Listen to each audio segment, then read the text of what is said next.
the number one mod that I do is actually a tail tidy, even before the exhaust, and which is basically removing that huge plastic thing that comes here, and in the UK a 9x7 number plate, which is the size of not even a dinner plate, a serving plate most probably. It's purely cosmetic. It's just to tidy up the back end, and in case of the Nuda, it's just got such a sexy back end. I don't like it to be destroyed by that ugly contraption that they put at the back. Now, it's purely cosmetic. It's actually detrimental, because if you ride in the rain, what you get is rain from top, and then to add on top of that a monsoon, which is the rain that flicks from the back tire back on your back and on top of your helmet. So it's not for everybody. It's just to make your bike look prettier, basically.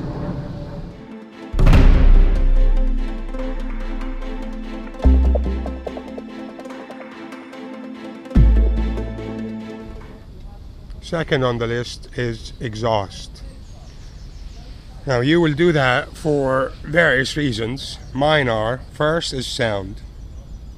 Well, obviously.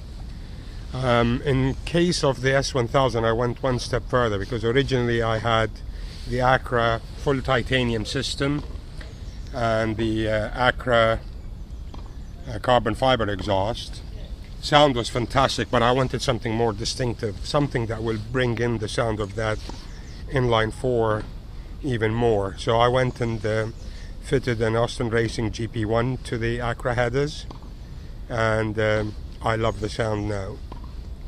Second reason is performance, and now that comes with a big question mark, because not all bikes will benefit from that. Plus, you will need to tune it with a fuel tuner such as the PCV, and have it done on a dyno. In case of the S1000, it gained huge amount of horsepower and torque. You can see that on my website. And I fitted a PCV. Let's see here. You can see the PCV, and took it to a dyno specialist, and they tuned it, and that would result in better performance, but most importantly drivability as well, because most bikes now from factory, they run lean, so fueling is not perfect.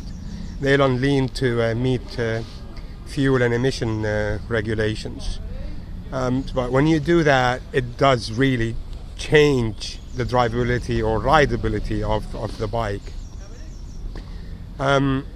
Third reason is weight. You'll be surprised how much weight you will save by removing your original exhaust, especially if it has a huge cat like the S1000 had, and changing it to a full system.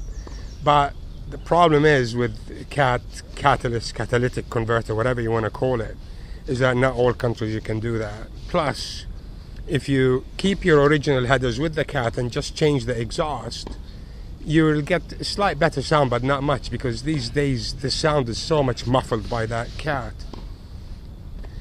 Fourth reason is looks. I mean, look at this titanium here, and that color. And what that means is I don't have to look after it. I don't have to polish it. I don't have to clean it. I don't have to do anything. And most of my bikes have got the titanium headers on them, except for the Nuda, but that's changing very soon, because I commissioned a bespoke set to be made.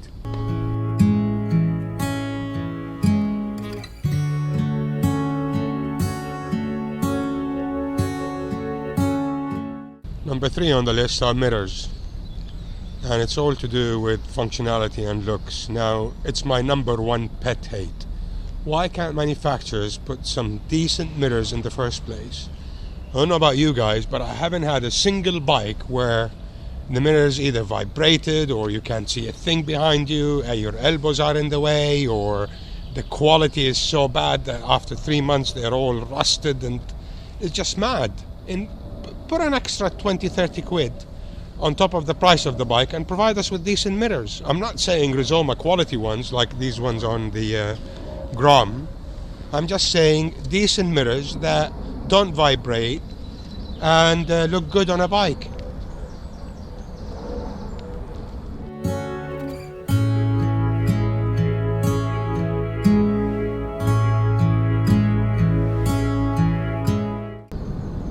The fourth mod that I do are indicators. Now again, it's purely cosmetic.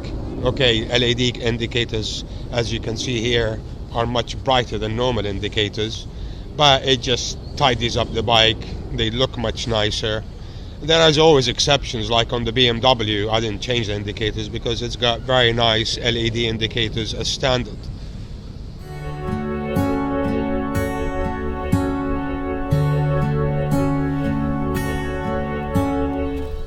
Number 5 on the list are levers, and it's all to do with feel and functionality, and all that comes in from the obviously higher quality of manufacture and adjustability in order to bring the levers closer to the bars, which I prefer.